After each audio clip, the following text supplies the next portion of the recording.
ಸ್ವಾಗತ ವೀಕ್ಷಕರೇ, ನೀವು ನೋಡ್ತಾ ಇದ್ದೀರಾ 365D न्यूज। एक प्रेस मीट इस मकसद से बुलाई गई है कि जिस तरीके से पिछले दिनों आप लोग देख सकते हैं कि एक बीजापुर शहर के माहौल को ख़राब करने का जो है एक बड़ी साजिश बीजापुर शहर में एमएलए यत्नाल की जानिब से की जा रही है। सिर्फ बीजापुर शहर नहीं बल्कि पूरे कर्नाटक के अंदर ये माहौल को ख़राब करने की जो है एक कोशिश, ताकि अपने पावर को बता सके ये ऐसे काम को अंजाम दे रहा है। पिछले दिनों इसने एक घटिया किस्म का स्टेटमेंट दिया, वो ये कि अगर 5 लाख कोई नॉन मुस्लिम लड़का अगर मुस्लिम लड़की से शादी करता है तो मैं 5 लाख रुपए दूंगा बोलकर है। Social democratic party of India की जानिब से पहले तो इस बात की सख्त से सख्त जो है मजम्मत की जाती, कंडेम किया जाता, और साथ ही साथ सवाल हमारा हुकूमत से और एमएलए यत्नाल दोनों से पूछता हूं मैं कि अगर इतना जो है घटिया किस्म का एक स्टेटमेंट देने के बावजूद भी एक कांग्रेस गवर्नमेंट खामोश किस वजह से है?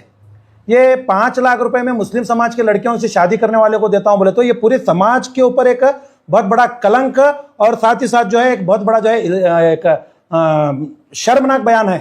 और इस सोसाइटी के अंदर एक जो हम जिस कानून को मानते हैं, बाबा साहब अम्बेडकर के जो कॉन्स्टिट्यूशन को मानते हैं, उस कॉन्स्टिट्यूशन के तहत ये जो कुत्ता है इस ऐसे बयानात पर ये सबसे पहली फुर्सत में जेल में होना चाहिए, लेकिन इसके बावजूद भी ये आजाद घूम रहा है। इसका रिएक्शन क्या हो रहा है इस शहर के अंदर बोले तो हर कोई जो है अपनी जानिब से इसे रिप्लाई करता जा रहा है, जो एक माहौल को खराब करने का जो है इसमें एक अंदेशा ज्यादा नजर आ रहा है। जिस कदर पिछले दिनों एडवोकेट आसिफुल्लाह कादरी साहब ने एक स्टेटमेंट दिया, बिल्कुल इसी की भाषा में इसे जवाब देते हुए उन्होंने अपनी बात रखी, लेकिन यह बात इसे इतनी बुरी लगी, बिल्कुल उसकी भाषा में जवाब मिला है। यह बात इसे इतनी बुरी लगी कि जाके इसने असेंबली में इनके खिलाफ शिकायत की कि यह एक गवर्नमेंट वकील है, एक सरकारी पद पर है, इसके बावजूद ऐसी भाषा इस्तेमाल कर रहा है, वैसी भाषा इस्तेमाल कर रहा है, ऐसी बहुत सी चीजें इसने रखी। मैं तुझसे पूछना चाहता हूं जाहिर शख्स एमएलए यत्नाल, अगर वो एक संवैधानिक पद पर है तो तू भी एक संवैधानिक पद पर है। तू जो संवैधानिक पद पर रहकर जो भाषा इस्तेमाल कर रहा है वो भी संविधानिक के खिलाफ है, वो भी असंवैधानिक है। और जितने क्रिमिनल एक्टिविटीज में जितने क्रिमिनल केसेस तुझ पर हैं, ये तमाम केसेस को अगर देखेंगे तो तुझे भी जो है अपने पद से राजीनामा देकर उतरना जरूरी है, या फिर सरकार की जानिब से इसे उस पद से उतारना जरूरी है। जब स्पीकर के सामने ये एडवोकेट कादरी की शिकायत कर सकता है, तो कल हमारे डिस्ट्रिक्ट इंचार्ज एमबी पाटिल साहब ने एक बात कही इस बीजापुर शहर के अंदर मीडिया से रूबरू होकर कि एमबी यत्नाल का तो बोलना गलत है, इस पर कादरी ने भी जो बोला वो उसका रिएक्शन एक्शन का रिएक्शन है, और जो है कादरी असेंबली में जाकर नहीं बोल सकता बोलकर। सर, एक्शन का रिएक्शन क्या हम लोग देना? मैं उस्तुवारी सचिव साहब से पूछना चाहता हूं, और साथ ही साथ हमारी कांग्रेस गवर्नमेंट जो कर्नाटका के अंदर हुकूमत में है, मैं उस कांग्रेस गवर्नमेंट से पूछना चाहता हूं कि एक्शन का रिएक्शन एक आम व्यक्ति या पब्लिक या फिर कोई जो है समाज का एक साधारण व्यक्ति, आपको इस बात का जवाब देना जरूरी है कि एक्शन करे। एक्शन जब होता है तो रिएक्शन गवर्नमेंट के जानिब से होना, रिएक्शन पुलिस डिपार्टमेंट के जानिब से होना। लॉ एंड ऑर्डर को अगर मेंटेन करना है तो डिपार्टमेंट और एडमिनिस्ट्रेशन एक्टिव होना जरूरी है, रिएक्शन हमारे जानिब से नहीं होता सर, आपकी जानिब से रिएक्शन होना जरूरी है। दूसरी बात, कादरी अगर असेंबली में नहीं पहुंच सकता तो असेंबली के में पहुंचने के लिए कादरी ने आपको वोट किया हुआ है, आपको वोट किया हुआ है। सिर्फ आपको ही नहीं बल्कि इस मुस्लिम समाज ने पूरे बीजापुर डिस्ट्रिक्ट के अंदर 7 एमएलए को जो है चुना, 6 एमएलए को जो है चुनाकर जो है कांग्रेस के जरिए इस असेंबली में भेजा है। क्या आप 6 एमएलए ने कभी बसनगौड़ा यत्नाल के खिलाफ जो है इस किस्म की जो भाषा का जो है ये इस्तेमाल करता है बोलकर स्पीकर से शिकायत की? क्या हुकूमत से शिकायत की? क्या अपनी बात को रखा? नहीं रखा। क्यों नहीं रखा? क्या आपको बसनगढ़ा को जो है इस पद पर कायम रहना, इस पद पर रहकर इस बीजापुर शहर का माहौल को बिगाड़ना जो आपको ये जेब दे रहा है, क्या आपको इस किस्म की हरकत जो है? मैं एमबी पाटिल साहब से मेरा सवाल है, ध्यान दीजिए, और कर्नाटका हुकूमत से कि जिस किस्म की भाषा ये इस्तेमाल कर रहा है एक मुस्लिम कम्युनिटी के खिलाफ है, ये भाषा सुनने के लिए आपको ये चीज जेब दे रही है क्या? और दूसरी बात, इतना सब कुछ होने के बावजूद भी आप में से कोई एमएलए जो है ये बात जो है असेंबली में अब तक नहीं उठाया। क्यों नहीं उठाया? ये बात जो है आप असेंबली में उठाना चाहिए था जब उस वक्त तक जब तक कि इसको इसके पद से उतारा ना जाए। और दूसरी बात, इसने ये एक शख्स ने अपने एक स्टेटमेंट के जरिए एसडीपीआई को देशद्रोही के बाद कहा। मैं सबसे पहले इसे कहना चाहता हूँ इस जाहिर शख्स को कि तेरी औकात नहीं है कि तू एसडीपीआई के ताल्लुक से बात कर सके, क्योंकि तू वो देशद्रोही की एक्टिविटी करने वाली संगठन से जुड़ा है जो इस देश के जो है टुकड़े करना चाहती है। जिस कदर इस देश के 15 अगस्त कल social democratic party of India की जानिब से पूरे मुल्क भर में ही नहीं बल्कि मुल्क भर में जो है तिरंगा लहरा गया। सिर्फ मुल्क के जो है रियासत में ही नहीं बल्कि हर जिले तक, हर हमारे वार्ड तक भी जो है एक तिरंगा को लहरा गया। मैं पहली बात आपको बताना चाहता हूँ, देशद्रोही पार्टियां या फिर देशद्रोही संगठन कभी तिरंगा नहीं लहराते।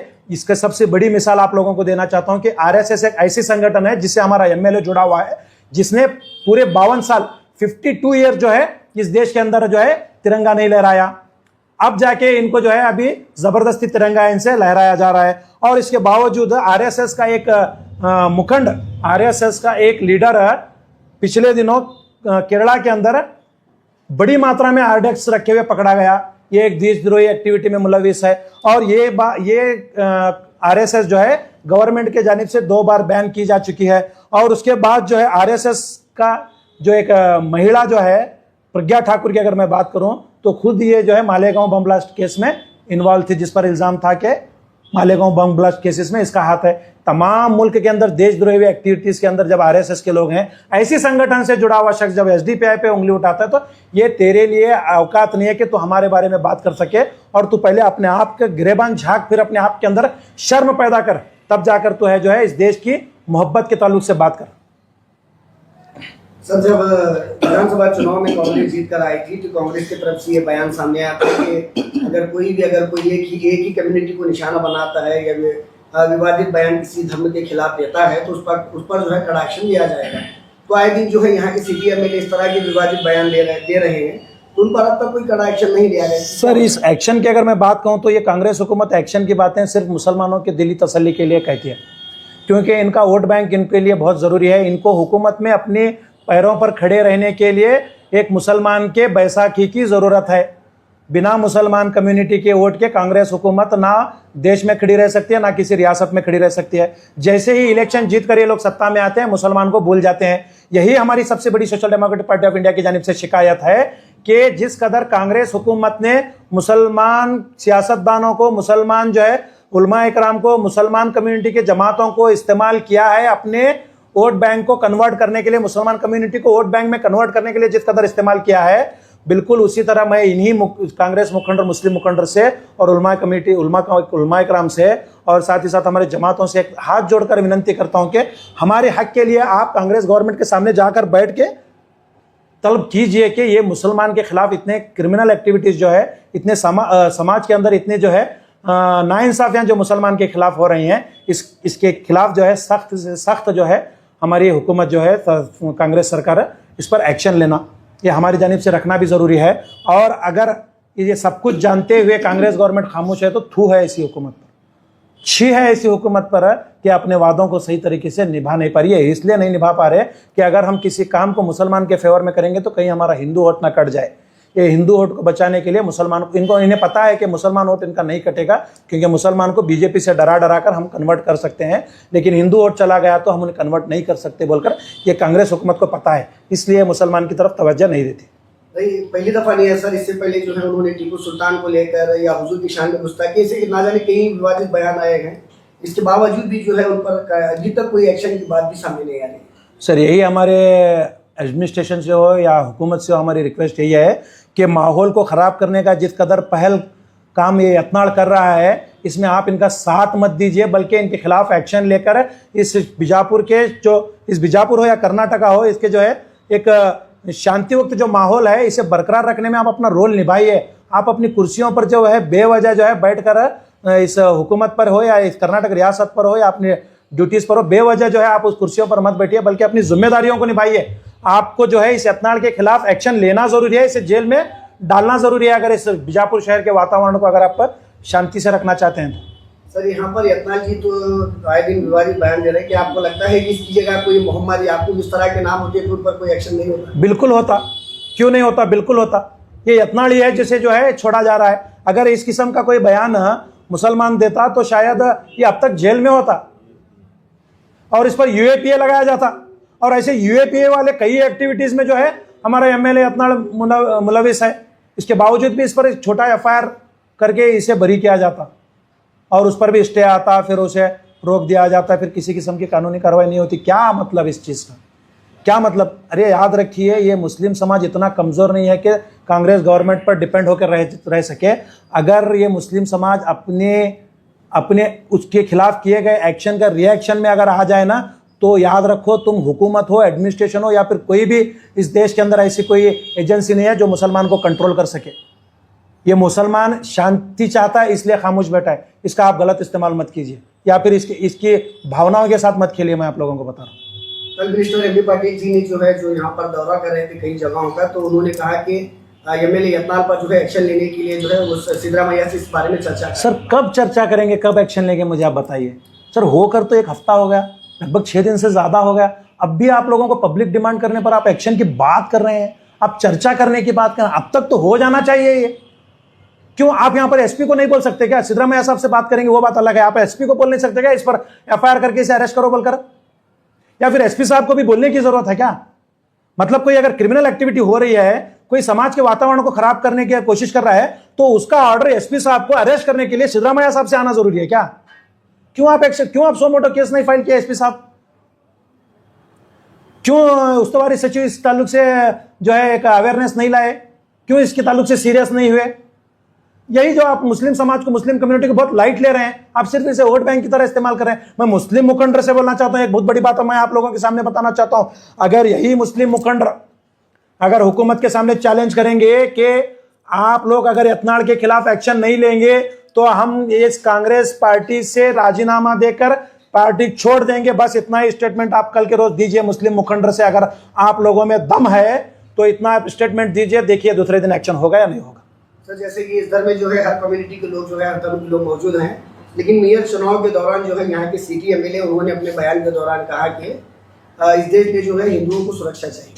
सर इस देश में हिंदुओं को सुरक्षा चाहिए, मैं बताता हूँ, पिछले 70 देश की आज़ादी के बाद भी और आज़ादी से पहले भी, आज़ादी से पहले जब यहाँ पर 800 साल मुग़लों के मुसलमानों की हुकूमत थी, तब भी यहाँ पर देश में मुसलमान बाशिंदे और हिंदू बाशिंदे दोनों भी सुरक्षित थे। कांग्रेस गवर्नमेंट में भी भले ही कांग्रेस गवर्नमेंट की जानिब से हक से महरूम रहे, वो चाहे हिंदू हो या मुसलमान हो, हक से 70 सालों से महरूम ही हैं, लेकिन सुरक्षित थे। बीजेपी गवर्नमेंट में सबसे बड़ा मुद्दा यह आया है कि हिंदू सुरक्षित नहीं है।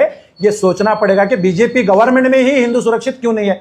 कहीं ना कहीं बीजेपी से ही हिंदुओं को जो है धोखा है, क्योंकि जिस कदर देश के अंदर हालात, मैं बता रहा हूँ आपको बहुत बड़ी जिम्मेदारी के साथ, आतंकवादी हमले तक इस देश में हो रहे हैं, इसके बावजूद भी जवाब देने की सलाहियत हमारे देश के प्रधानमंत्री में नहीं है। ट्रंप की बात सुनकर ये लोग, जंग रुकवाने वाले लोग, ये कैसे हिंदुओं की रक्षा करेंगे बाहर के मुल्क से?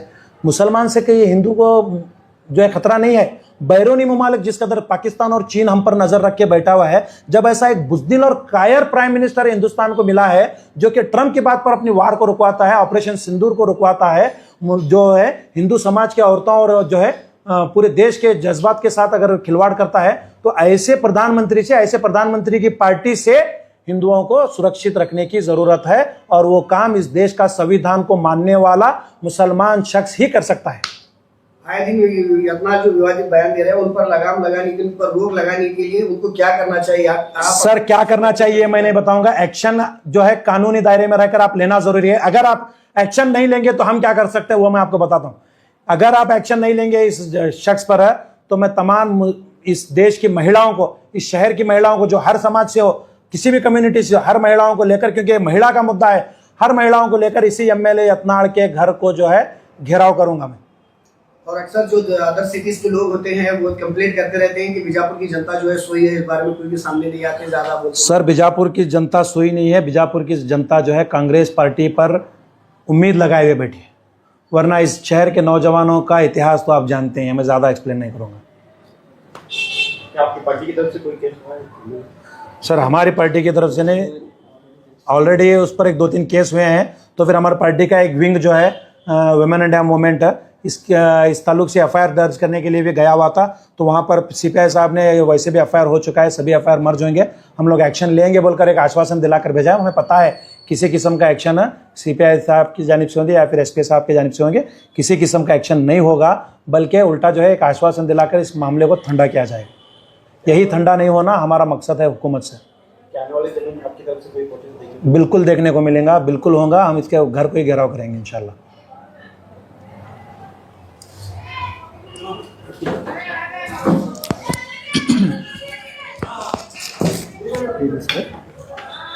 सामने सोना रहे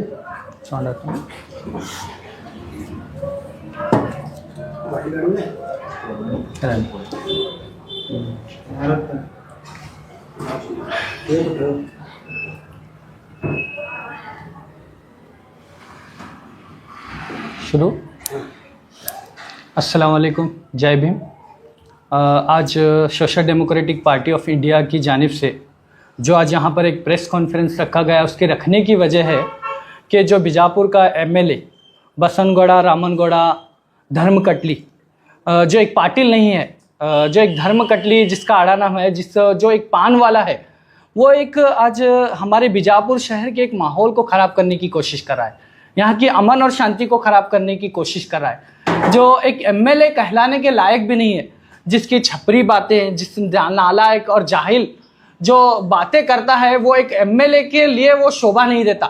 एक एमएलए बोले तो पूरी अवाम के लिए एमएलए होता है, सिर्फ किसी कम्युनिटी के लिए एमएलए नहीं बनाया जाता।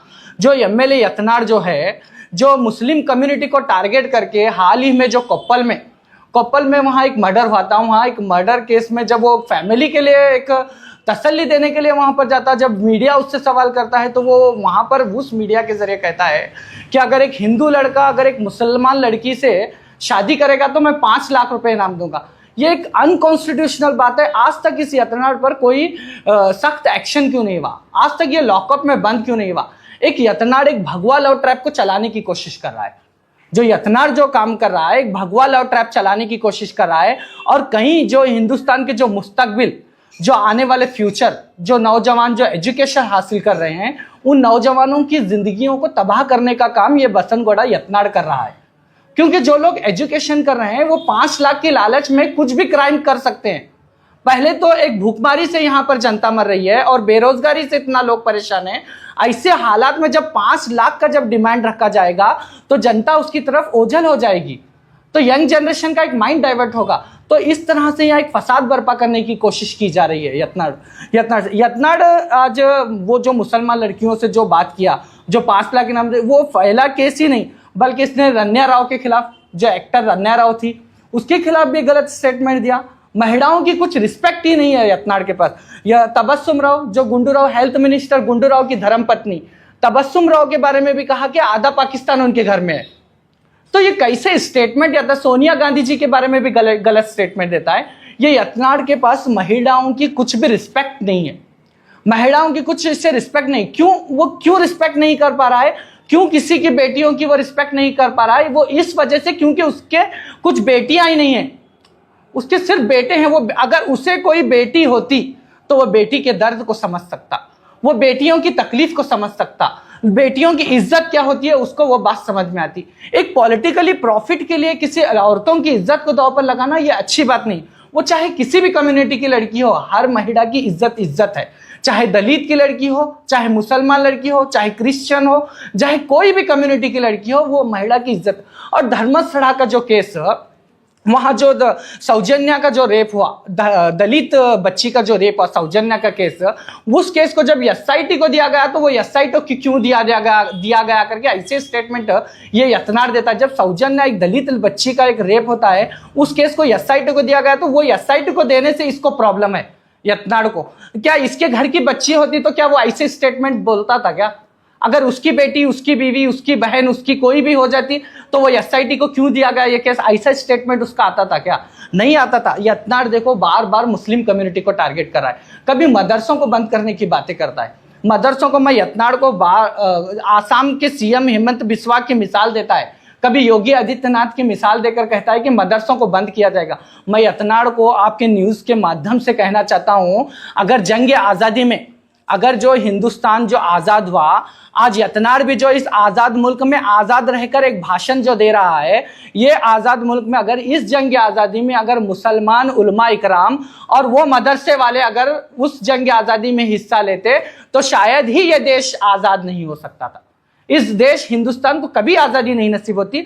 आज इन मदरसों को बंद करने की ये यतनाड़ बातें करता है। और एक बार ये यतनाड़ से जब कोई स्टेटमेंट पूछता है, किसी ने पूछा कि आप कैसे इलेक्शन जीतते होंगे, 1 लाख टीपू सुल्तान बीजापुर शहर में है, उन लोगों के बीच में एक शिवाजी महाराज की औलाद कैसा जीत कोई कर को उसको जब क्वेश्चन हुआ, मैं बोलना चाहता हूँ यहाँ ये बात सच है कि यहाँ बीजापुर शहर में 1 लाख टीपू सुल्तान की औलाद मौजूद है। ये भी बात सच है कि यहाँ 1 लाख से ज्यादा शिवाजी महाराज की औलाद भी मौजूद है। लेकिन मुझे अफसोस यह है कि सावरकर की औलाद यहाँ से कैसे जीत कर आ रही है, सावरकर की औलाद यहाँ से इलेक्शन कैसे जीत रही है। क्यों हम इलेक्शन किसी सावरकर के छत्र छाया पर चलने वाले को आज हम इलेक्शन में जीताने की कोशिश कर रहे हैं। ऐसे बहुत सारे स्टेटमेंट है। बीजापुर का शहर में जब देखा जाए तो चोरी के केसेस इतने बड़े, इतनी चोरियां हुई, इतने मर्डर्स हुए, यहाँ का ड्रेनेज सिस्टम इतना फेल है या रोड्स के इतने फेल है।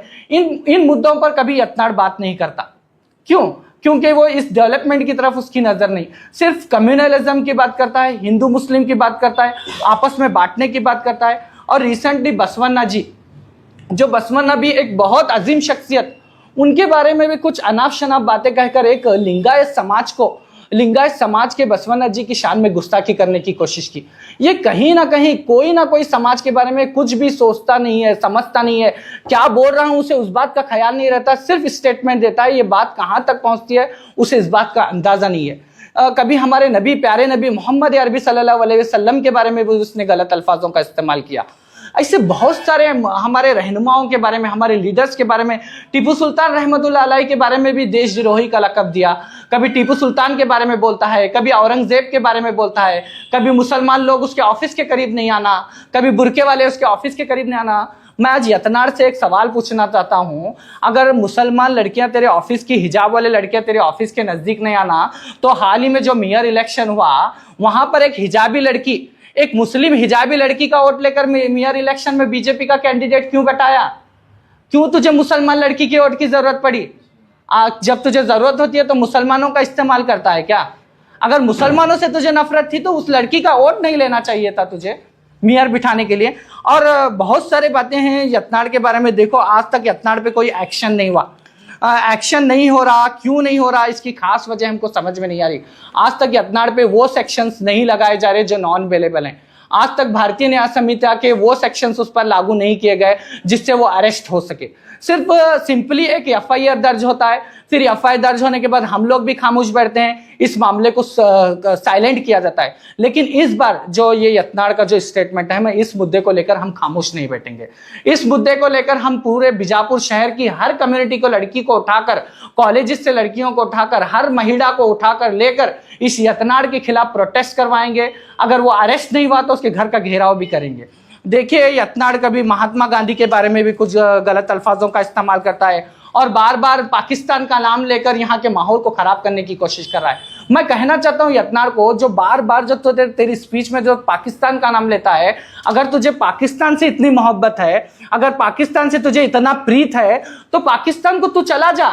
हम तो हिंदुस्तानी हैं, हम यहाँ हिंदुस्तान में पैदा हुए, हम यहाँ हिंदुस्तान में ही दफन हुए। हम हिंदुस्तान से अपनी जान और दिल और जान से ज्यादा मोहब्बत करते हैं। हमारा वतन अजीज हमें हमारी जान से भी ज्यादा अजीज है। अगर तुझे पाकिस्तान उतना अजीज है तो जा वहां पाकिस्तान को, क्यों यहाँ रहकर यहाँ की अमन और शांति को खराब करने की कोशिश कर रहा है और 1000 जीसीबी लाने की बात करता है, मुसलमानों के घरों पर बुलडोजर चलाने की बातें करता है और डायरेक्ट जन्नत को भेजने की बातें करता है। आज तक इसके ऊपर सो मोटो केस क्यों नहीं गया?